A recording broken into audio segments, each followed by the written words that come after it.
만약 신의 약속이 너무 늦어진다고 느껴진다면 사람은 과연 어떤 선택을 하게 될까요?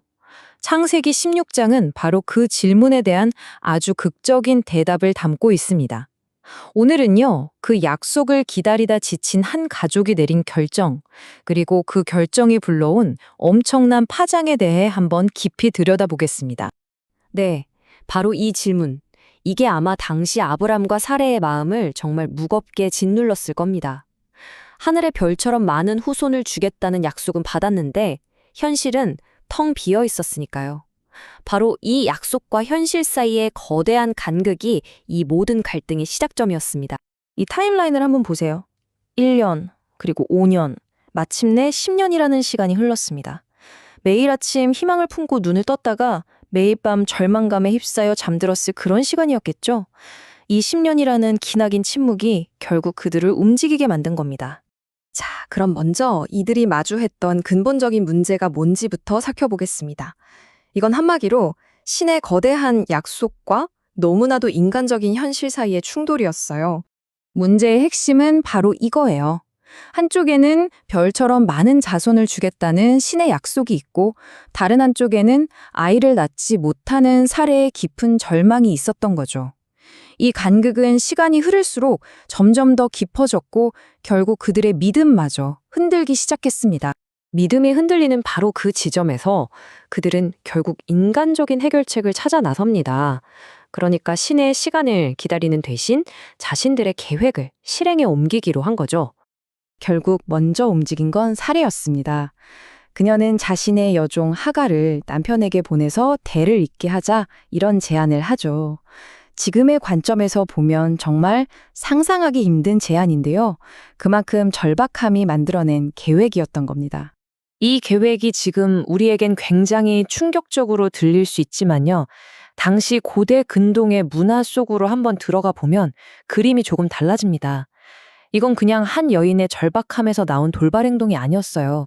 여기 보시면 정말 놀랍게도 함무라비 법전이나 누지 문서 같은 고대의 법률 문서들이 살해 계획이 당시에는 꽤나 일반적인 관습이었다는 걸 보여줍니다. 아내가 아이를 낳지 못하면 여종을 통해서 대를 잇는 게 법적으로도 인정된 방법 중 하나였던 거죠. 하지만 법적으로 문제가 없었다고 해서 인간의 감정까지 괜찮았던 건 아니죠. 계획이 실행에 옮겨지자마자 그들의 가정은 전혀 예상치 못한 방향으로 무너지기 시작합니다. 정말 아이러니하게도 계획이 성공한 게 곧 갈등의 씨앗이었습니다. 하갈이 임신하는 그 순간 이 집안의 권력이라는 저울이 그냥 한쪽으로 확 기울어버린 거예요. 갈등의 핵심은 아주 명확했습니다. 여종이었던 하갈이 안주인 사례가 갖지 못한 단 한 가지, 바로 생산 능력을 손에 쥐게 된 거죠. 이제 하갈은 사례의 권위를 정면으로 위협하는 존재가 되어버렸습니다. 이건 단순한 자존심 싸움이 아니었어요. 성경 본문을 자세히 들여다보면 더 흥미로운 점이 있는데요. 본문은 하갈을 첩을 뜻하는 필레게시와 아내를 뜻하는 이샤라는 단어로 동시에 부릅니다. 이 애매한 호칭 자체가 그녀의 지위가 얼마나 불안정하면서도 위협적으로 변했는지를 보여주는 결정적인 증거인 셈이죠. 결국 사레의 분노는 남편 아브람에게로 향합니다. 내가 받는 이 모욕은 다 당신 때문이라면서 절규하죠. 분명 자신의 계획으로 시작된 일이었는데 그 결과로 인한 모든 고통의 책임을 아브람에게 떠넘기고 있는 겁니다. 이때 아브람의 태도가 정말 의미심장합니다. 그는 당신 종이니까 당신 마음대로 하라 하면서 한 발 상 물러서요. 이 침묵과 방관은 사실상 사례의 분노에 하갈을 제물로 바치는 것과 다름없었습니다. 결국 모든 것을 버리고 도망친 하갈. 하지만 이야기는 여기서 끝나지 않습니다.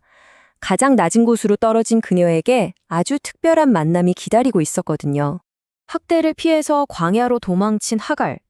여기서 성경이 그녀가 당한 학대를 묘사하기 위해 쓴 히브리어 단어가 있는데요. 놀랍게도 훗날 이스라엘 민족이 이집트에서 겪은 억압을 설명할 때 쓰인 바로 그 단어와 같습니다. 이야기가 훨씬 더 거대한 그림으로 연결되는 순간이죠. 광야의 우물가에서 하갈은 신의 사자를 만납니다. 돌아가라는 명령과 함께 그녀는 아브람이 받았던 것과 거의 똑같은 어마어마한 자손의 약속을 받게 되죠. 이건 정말 대단한 사건이에요. 창세기 전체를 통틀어 여성이 직접 후손에 대한 약속을 받는 유일한 장면이거든요. 한순간에 그녀는 더 이상 단순한 노예가 아니게 된 겁니다. 그런데 이 약속을 들은 후 하갈은 정말 누구도 예상치 못한 행동을 합니다. 성경 전체를 통틀어서도 전례가 없는 아주 특별한 행동이었죠. 그녀는 아무도 보지 않는다고 생각했던 바로 그 자신을 찾아온 신에게 직접 이름을 붙여줍니다. 엘로이, 나를 보시는 하나님이라고요. 성경 전체에서 도망치던 이방인 노예 여성이 하나님께 이름을 지어준 유일무이한 사건입니다. 신의 약속을 품고 하갈은 다시 돌아옵니다. 그리고 마침내 이 모든 갈등의 중심에 있던 아이, 첫 아들이 태어나면서 길었던 이야기는 새로운 국면으로 접어들게 됩니다. 아들이 태어났을 때 아브라함의 나이는 86살이었습니다. 가나안 땅에 온 지 10년이 훌쩍 넘은 뒤였죠. 그는 드디어 그토록 원하던 아들을 품에 안게 되었습니다. 그리고 여기서 결정적인 순간이 찾아옵니다. 아브람이 아이의 이름을 직접 이스마엘이라고 짓습니다. 고대 사회에서 아버지가 아이의 이름을 지어주는 행위는 그 아이를 법적인 아들로 공식 인정한다는 뜻입니다. 결국 하갈을 통해 아들을 얻으려던 사례의 계획은 실패하고 아브람이 하갈에게서 아들을 얻는 결과가 된 거죠. 결국 이 이야기는 신의 약속과 인간의 계획 사이에서 벌어진 하나의 거대한 드라마였습니다. 그리고 우리에게 이런 묵직한 질문을 남깁니다. 인간이 좋은 의도로 신의 계획을 좀 도와주려고 할 때 그로 인해 발생하는 예상치 못한 고통의 대가는 과연 누가 치르게 되는 걸까요?